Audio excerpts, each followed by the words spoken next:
పేదవాళ్ళ కోసమే మనం ఈ పింఛన్ ఇస్తున్నాం. అదే మాదిరిగా సరే మీకు ఇల్లు లేదు, ఇల్లు కట్టేయమంటాం. మీకు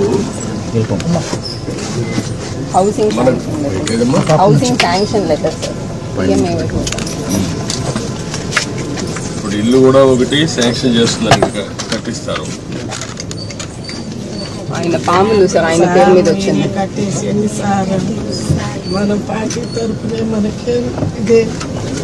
ఇప్పుడు ఇది తీసుకోండి అమ్మా, మీరు సిఆర్డిఏ మీరు కలిసి ఏరియాలో ఉండే వాళ్ళకి ఇండ్లు ఇలాంటి వాళ్ళకి కొంతమంది కట్టుకోలేని కట్టిద్దాం.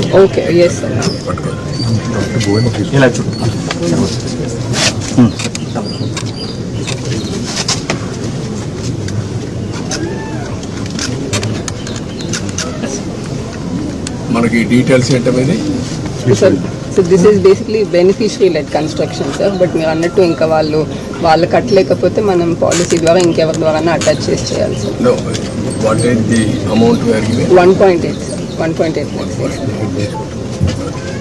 నేను ఇల్లు కట్టియమంటాను, చెప్తాను, కట్టి మీకు ఎట్లా చేయాలో చేస్తాను అన్నట్లు చేపిస్తాం. దానికంటే ముఖ్యంగా ఇప్పుడు ముగ్గురికి బెనిఫిట్ వస్తుంది. ఇంట్లో నీకు రాబోయే రోజుల్లో 4,000 వస్తుంది, ఆవిడకి 5,000 వస్తుంది, మీకు ఒక 4,000 వస్తుంది. 4, 4, 8 + 5 13,000 వస్తుంది. 13,000 వచ్చినప్పుడు మీరు కొద్దిగా సంపాదించుకుంటున్నారు. వీళ్ళిద్దరిని చదివించుకొని వాళ్ళకి చదువుకు అవన్నీ ఏం చేయాలో అవన్నీ చేస్తూ ఉంటారు గవర్నమెంట్. కానీ 10 రూపాయలు సంపాదించుకునే మార్గం ఎందుకు ఆలోచించకూడదు? మీరు మీ కష్టార్జితంతో మీరు బతుకుతున్నారు. ఒక్కసారి పిల్లల్ని బాగా చదివించారనుకో మీ జీవితాలు మారు. ఇంకా డబ్బులు సంపాదించే మార్గం ఏంటి? నేను అన్ని ఆలోచిస్తున్నా. పేదరికం లేని సమాజం అంటే ప్రతి ఒక్కరికి కూడా కనీస ఆదాయం సంపాదించే మార్గం మీకు చూపించాలనేది నా ఆలోచన. లేకపోతే మీ జీవితంలో ఇదే మరికి పుడతారు, ఇదే మరి చనిపోతారు. ఈ పిల్లలు కూడా ఇప్పుడు చదువుకుంటున్నారు. కనీసం ఏదంతవరకు మంచి పని చేశాం, అది శుభసూచకం. ఈ పిల్లల భవిష్యత్తు బాగుంటుంది. ఏంట్రా మీరు ఆలోచిస్తున్నారా? ఏం ఆలోచిస్తున్నారు? బాగా చేయాలని ఆలోచిస్తున్నావు. ప్రతిరోజు చదువుకున్నా బాగా క్లాసులో మంచి ర్యాంక్ వస్తుందా? ఎంత వస్తుంది? 310 వచ్చాయి 500కి. నీకంటే ఇంకా ఎంతమంది బాగా వచ్చారు? వాళ్ళకంటే నువ్వు ఎందుకు ముందు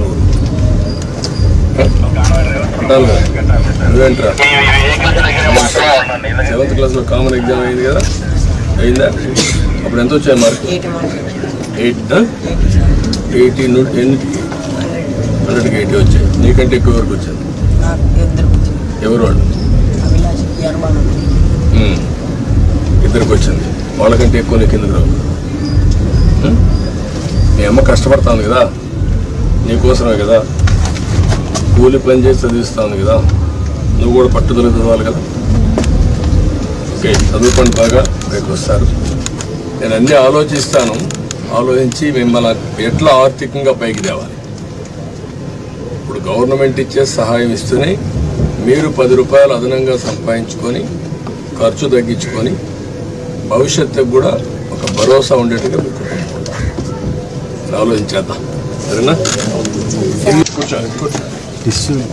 పేదవాళ్ళ కోసమే మనం ఈ పింఛన్ ఇస్తున్నాం.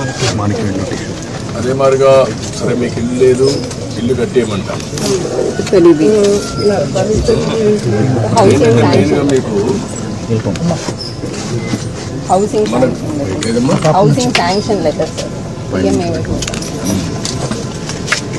ఇప్పుడు ఇల్లు కూడా ఒకటి శాంక్షన్ చేస్తున్నారు, కట్టిస్తారు.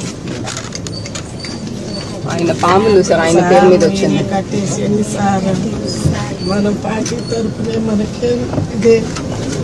ఇప్పుడు ఇది తీసుకోండి అమ్మా, మీరు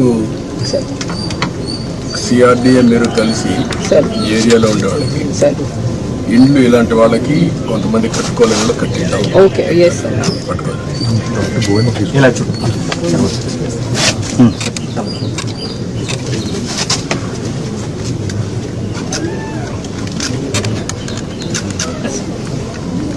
వాళ్ళకి డీటెయిల్స్ ఏంటనేది sir so this is basically beneficiary lead construction sir. But మీరు అన్నట్టు ఇంకా వాళ్ళు కట్టలేకపోతే మనం పాలసీ ద్వారా ఇంకెవరి ద్వారా అటాచ్ చేయాలి sir. Know what is the amount wear given 1.8 sir 1.8 lakhs.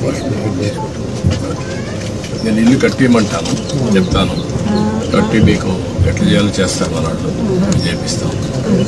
దానికంటే ముఖ్యంగా ఇప్పుడు ముగ్గురికి బెనిఫిట్ వస్తుంది ఇంట్లో. నీకు రాబోయే రోజుల్లో 4,000 వస్తుంది, ఆవిడకి 5,000 వస్తుంది, మీకు ఒక 4,000 వస్తుంది. 4, 4, 8 ప్లస్ 5 13,000 వస్తుంది. 13,000 వచ్చినప్పుడు మీరు కొద్దిగా సంపాదించుకుంటున్నారు.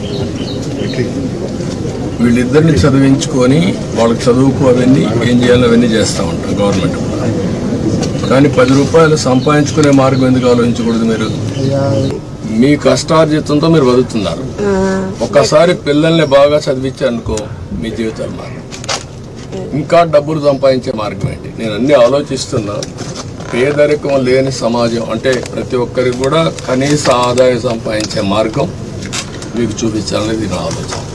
లేకపోతే మీ జీవితంలో ఇదే మరికి పుడతారు, ఇదే మరి చనిపోతారు. ఈ పిల్లలు కూడా ఇప్పుడు చదువుకుంటున్నారు. కనీసం ఏదైనంత వరకు మంచి పని చేశాం, అది శుభసూచకం. ఈ పిల్లల భవిష్యత్తు బాగుంటుంది. ఏంట్రా మీరు ఆలోచిస్తున్నారా? ఏం ఆలోచిస్తున్నారు? బాగా చేయాలని ఆలోచిస్తున్నారు. ప్రతిరోజు చదువుకున్నా బాగా క్లాసులో మంచి ర్యాంక్ వస్తుందా? ఎంత వస్తుంది? 310 వచ్చాయి 500కి. నీకంటే ఇంకా ఎంతమంది బాగా వచ్చారు? వాళ్ళకంటే నువ్వు ఎందుకు ముందు? నువ్వేంట్రా